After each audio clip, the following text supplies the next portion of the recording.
მეცხრე არხის შესყიდვის მსურველებმა 4500-ზე მეტი ხელმოწერა შეაგროვეს, თუმცა პრემიერისადმი მიმართვა სიმბოლურად 23 ადამიანი აწერს ხელს.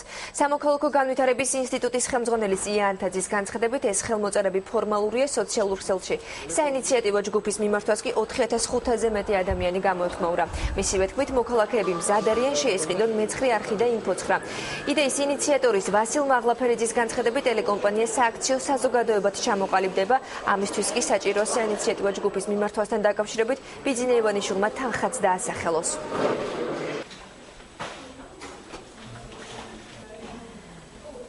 ბატონმა პრემიერმა თვითონ განაცხადა იმის შესახებ, რომ მისი ოჯახი აპირებს, რომ დახუროს ტელევიზია, მაგრამ შესაძლებელია ტელევიზია გაიყიდოს მე-13 ფასში, თუ კი 1 სექტემბრამდე გამოჩნდება მყიდველი, რომელიც შეუნარჩუნებს ჟურნალისტებს თავის სამუშაო ადგილს.